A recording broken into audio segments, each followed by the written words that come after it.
یہ چوڑے چکلے آسمان اور یہ زمین اتھا سمندر یہ سب ختم کر دیے جائیں گے. یہ کوئی عام بات نہیں. آپ یہ نہ سمجھیں کہ صرف علماء اپنی زبان سے یہ بات کہہ رہے ہیں کہ دنیا ختم ہوگی. آپ یہ نہ سمجھیں کہ کوئی حافظ قرآن یہ بات کہتا ہے کہ دنیا ختم ہوگی. کوئی عالم نہیں, کوئی حافظ نہیں. تمام جہانوں کے بنانے والا, تمام انسانوں کی تخلیق کرنے والا رب ذوالجلال نے اس قیامت کے دن کے بارے میں یہ اعلان کیا ہے. یہ دنیا اور آنے والے وقت میں جتنے انسان پیدا ہوں گے سب کے لیے رب کائنات نے فرمایا اذا السماء انشقت, یہ آسمان پھٹے گا. القاریۃ والقاریہ, بڑا عظیم حادثہ پیش آئے گا. اللہ نے فرمایا اذا السماء انشقت, اذا الشمس كورت, یہ آسمان لپیٹ لیا جائے گا. اذا زلزلت الارض زلزالها, اس زمین پر ایک زلزلہ آ جائے گا اور آئے گا وہ دن کہ سارا جہان, یہ ساری کائنات فنا ہو جائے گی. وہ قیامت کا دن, اور قیامت کا دن اتنا ہولناک. پھر اس کے بعد تمام انسان قیامت کے دن جب حاضر ہوں گے, لوگ نفسی کے عالم میں مبتلا ہوں گے. لوگ سایہ تلاش کر رہے ہوں گے, اپنے حساب کتاب میں سب پڑے ہوں گے. اور قرآن کہتا ہے کہ اس دن کوئی سایہ نہیں ہوگا. اللہ کے نبی نے فرمایا اللہ کے عرش کے سائے کے علاوہ قیامت کے دن کوئی سایہ نہ ہوگا. وہ بندہ جو دنیا کے اندر رہ کر یہ باتیں کیا کرتا تھا, میرے پاس تو دولت ہے, میرے پاس تو شہرت ہے, میرے پاس تو بڑی پراپرٹی ہے, میرے پاس جائیداد ہے, میں لاکھوں کا مالک ہوں. قسم خدا کی قیامت کا جب دن ہوگا یہ بندہ بھی پریشان ہوگا اور کہے گا, قرآن کہتا ہے یہ بندہ کہے گا حل انی سلطانیہ, کہ آج میری پرکھانی ختم ہو گئی, آج میری بادشاہ چلے گی. اور یہ بندہ اسی سایہ تلاش کرتا پھرے گا. ہاں آج میں کہاں چلا جاؤں, آج میں دھوپ کیسے بچ جاؤں. یہ بندہ تڑپے گا اور تلاش کرے گا کہ کہیں کوئی سایہ مل جائے جس کے نیچے تھوڑی سی آرام. ایسا دن ہوگا. اور اللہ کے نبی نے کیا فرمایا, جب قیامت کا دن ہوگا تو اس دن صرف 7 قسم کے لوگ ایسے ہوں گے جن کو اللہ تعالیٰ عرش کا سایہ نصیب کریں گے. آپ دعا کریں, ارادہ کریں, انشاءاللہ ان 7 لوگوں میں سے کوئی میں ایک ضرور ارادہ کریں انشاءاللہ. سب سے پہلا شخص جو قیامت کے دن اللہ تعالیٰ کے عرش کے سائے میں ہوگا, کون ہوگا؟ اللہ کے نبی صلی اللہ علیہ وسلم نے فرمایا پہلا وہ شخص ہوگا الامام العادل, جو شخص لوگوں کے درمیان انصاف کرتا ہوگا. جو شخص لوگوں کے درمیان انصاف کرتا ہوگا, یہ شخص اللہ تعالیٰ کے عرش کے سائے میں کھڑا ہوگا. اب امام جو عادل ہو, امام کا مطلب صرف مخمنطقی نہیں, جس شخص کی بات گاؤں کے اندر چلتی ہو وہ گاؤں کا امام. اگر آپ والد ہیں تو آپ اپنے بچوں کے امام. اگر آپ بڑے بھائی ہیں, آپ کے تحت اگر چھوٹے بھائی کئی ہیں, آپ ان کے امام. اگر آپ ان کے درمیان انصاف کا اگر معاملہ کرتے ہیں, ان کے درمیان اگر حق فیصلہ کرتے ہیں, تو یہ یقین رکھیں کہ اللہ آپ کو یہ اجر دے گا. اور یہ انصاف کیسے؟ ایک صحابی ہیں, ہم اپنے بچوں پر یہ غور کریں. حضرت نعمان بن بشیر رضی اللہ تعالیٰ عنہ, مفتی صاحب تشریف فرما ہے, ایک صحابی ہیں, فرماتے ہیں کہ میری والدہ نے میرے والد سے کہا کہ آپ اپنے بچے کو کوئی تحفہ دیجیے. تو ان کے والد محترم نے اپنے بچے کو جب تحفہ دیا تو ایک ہدیہ کے طور پر ایک باغ پیش کرنا چاہا. تو پھر نعمان کی والدہ نے کہا کہ آپ میرے بچے کو تحفہ تو دے رہے ہیں لیکن اس وقت تک میں راضی نہیں ہوں گا جب تک کہ اللہ کے نبی صلی اللہ علیہ وسلم اس پر گواہ نہ بن جائیں. کہا کہ ٹھیک اس میں کیا، میں اللہ کے نبی کے پاس جاتا ہوں، ان کو گواہ بناتا ہوں. اللہ کے نبی صلی اللہ علیہ وسلم کے پاس پہنچے بشیر رضی اللہ تعالیٰ عنہ اور کہنے لگے یا رسول اللہ میں اپنے بیٹے کو تحفہ دینا چاہتا ہوں اور بیٹے کی والدہ اس پر راضی نہیں ہوتی، کہتی کہ جب آپ اس پر ہاں کر دیں تب تحفہ قبول کریں گے. تو حضور صلی اللہ علیہ وسلم نے فرمایا تم کیا دینا چاہتے ہو؟ کہنے لگے میں باغ دینا چاہتا ہوں. اللہ کے نبی نے فرمایا کہ تمہارے پاس دوسرے اور بچے ہیں؟ فرمایا کہ یا رسول اللہ دوسرے بھی بچے. اللہ کے نبی نے کہا کہ ان کو بھی تم باغ دے رہے ہو؟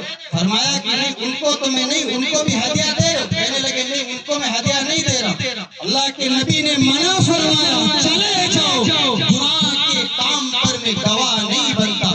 گویا کہ حضور کے کہنے کا مطلب یہ تھا کہ ایمان والے کا شعبہ ہونا چاہیے. اگر گھر کے اندر ہو وہاں پر بھی انصاف کرو، بازار کے اندر ہو وہاں پر بھی اللہ کا ڈر تمہارے اندر ہونا چاہیے.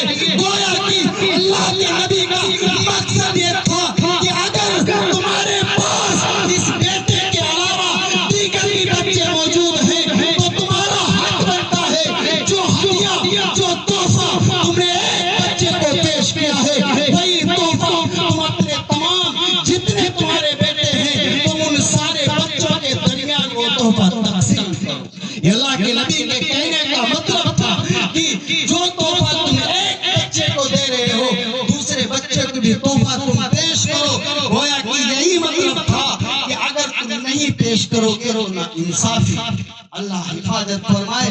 آپ سوچیں ہمارے نبی کریم صلی اللہ علیہ وسلم کس چیز کی تعلیم دے رہے ہیں. علماء نے لکھا ہے کہ بیٹیوں کی جائیداد میں جو حصہ ہوتا ہے وہ الگ بات ہے کہ باپ کے دنیا سے چلے جانے کے بعد بیٹوں کے مقابلے میں بیٹیوں کو کم ملا کرتا ہے. لیکن علماء نے لکھا ہے اگر زندگی میں کوئی باپ اپنے بیٹے کو اگر ہدیہ پیش کرتا ہے، کوئی باپ اگر اپنے بیٹے کو تحفہ پیش کرتا ہے تو یہ اس پر ضروری ہے کہ جو تحفہ اپنے بیٹے کو پیش کرتا ہے وہی تحفہ اپنی بیٹی کے سامنے بھی پیش ہے. ہم اپنے گریبان میں جھانک کر کے دیکھیں کہ آج ہمارے اندر یہ انصاف پایا جاتا. ہمارے گھروں کا یہ حال ہے اگر کسی کے 5 بیٹے ہو جو سب سے زیادہ کما کر کے دیتا ہے والدین کی فطری محبت الگ بات ہے. اگر کوئی بیٹا زیادہ نہیں کما پاتا تو وہی باپ جس نے اپنے بیٹے کے لیے تکالیف کو برداشت کیا ہے وہی باپ اپنے بیٹوں کے درمیان فرق کرنے لگتا ہے. کیوں بھول جاتے ہو؟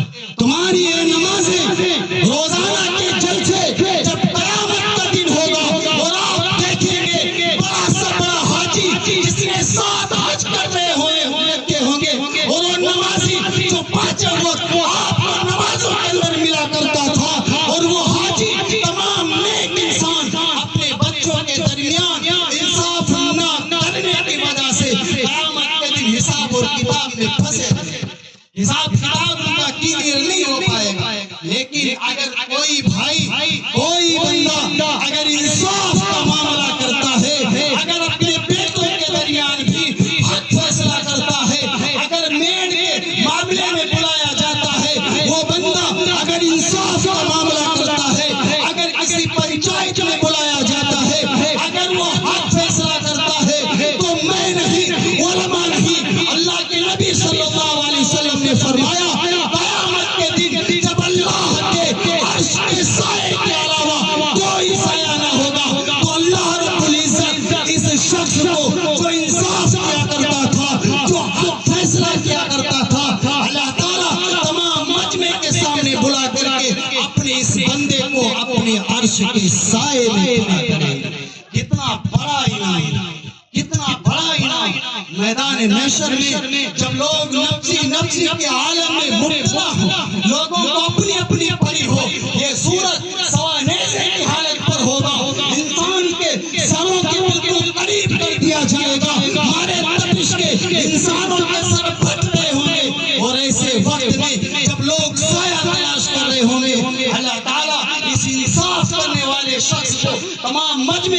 میں بلا کر کے اپنے عرش کے سائے میں کھڑا کرے گا.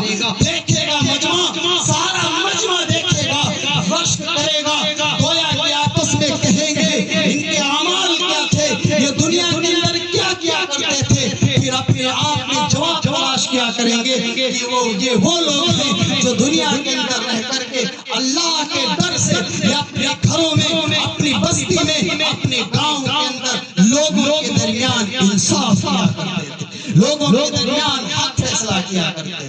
آج ہم اپنی حالت دیکھ لیں، لوگ رشوتوں پر بٹ جاتے ہیں، لوگ رشوتوں پر سودا کر لیتے، جھوٹی گواہی دے دیا کرتے. یہ نمازیں تمہیں بچانے والی نہیں ہے. الیکشن کا موقع ہے، آپ دیکھ لیں کتنے لوگ اپنی ووٹوں کا سودا کر لیا کرتے. یہ کوئی اور نہیں، اگلے صف میں پڑھنے والے، نمازیں ادا کرنے والے، آپ کو بڑے سے بڑے متقی، بڑے سے بڑے پرہیزگار، بڑے سے بڑے ایمان والے ایسے ملیں گے جو اپنی ووٹوں کا اور نامعلوم تمام ایسے ناجائز چیزوں کا سودا کر لیا کرتے ہیں جن کو شریعت نے صاف طور سے منع کر دیا.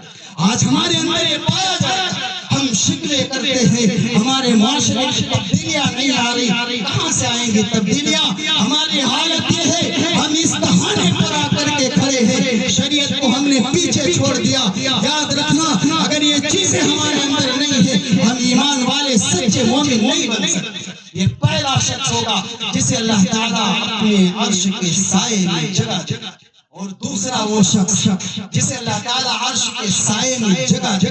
اللہ کے نبی کریم صلی اللہ علیہ وسلم نے فرمایا وَشَابٌ نَشَأَ فِي عِبَادَةِ اللَّهِ. اللہ تعالیٰ نے فرمایا کہ وہ جوان جو اللہ تعالیٰ کی عبادت کرتے کرتے جوان ہوا، وہ جوان جو اللہ کی عبادت کرتے کرتے جوان ہوا. آج ہمارے درمیان نمازی کیسے ہوتے؟ جب تک 20 سال 25 سال 30 سال گزرے نہ معلوم کون سی ڈکیتی کی، کیا کیا. جب بڑھاپے پر اب کچھ ہو نہیں پا رہا، اب کچھ کرنے کے قابل نہیں، تب وقت لگاتے ہیں جماعت، تب تسبیح پکڑ لیتے ہیں کہ بھئی اب ہم اللہ اللہ کریں. کیوں؟ اب ان سے کوئی اور کام نہیں سکتا. یاد رکھنا، اللہ تعالیٰ قیامت کے دن، ابھی مولانا سفیان نے آپ کے سامنے بیان کیا تھا، قیامت کے دن انسان کے قدم اس وقت تک نہیں ہٹیں گے جب تک اللہ تعالیٰ اسے سوال نہ کر لے میرے بندے تو نے اپنی عمر کہاں لگا دی تھی. عمر کا سوال الگ سے کیا جائے گا، اور انسان کی جوانی کے بارے میں اللہ تعالیٰ اس جوان سے الگ سے حساب لیں گے کہ میرے بندے تو نے اپنی جوانی کہاں لگا دی، جوانی میں تو کیا کیا کرتا تھا. آج ہمارے کتنے بھائی اپنی جوانی نہ معلوم کن گناہوں کے اندر ملوث ہو کر کے گزار رہے. آج ہم تبدیلیاں تلاش کر رہے ہیں. مسلمان تو وہ قوم ہوا کرتی تھی جس نے نہ معلوم کتنے بادشاہوں کے تخت الٹ دیے. ایمان والی تو وہ طاقت ہوا کرتی تھی کہ اپنے معاشرے کے اندر تبدیلیاں لانے کے لیے یہ قوم کافی تھی. لیکن آج توبہ ہے، وہ مسلمان قوم جو اپنی جوانی کو چوراہوں پر کھڑے ہو کر برباد کرتی ہو، وہ مسلمان قوم جو اپنی جوانی کو میلوں میں تباہ کرتی ہو، وہ مسلمان قوم جو اپنی جوانوں کو، اپنی جوانی کو غیبت اور گناہ کرنے میں گزار دیتی ہو. خدا کی قسم ایسی ایمان والی قوم کبھی بھی فیوچر کے اندر کامیابی کی تاریخ نہیں لکھ سکتی. آپ لکھ لو یہ بات اور طے کر لو. دیکھ لینا چند سالوں کے اندر یہ جوان جن کو آج اپنی جوانی پر گھمنڈ ہے، آج مسلمان قوم جس تانے پر کھڑی ہے، آج افسوس کی بات پر ہے اسلام نے جن جوانوں پر رشک کیا تھا، اسلام نے جن جوانوں کی آبیاری کی تھی، آج وہ جوان اسلام کو پتے پشت ڈال اپنی جوانی کو گناہوں کے حدوں پر تباہ کر رہے ہیں، اپنے فیوچر کو برباد کر رہے ہیں.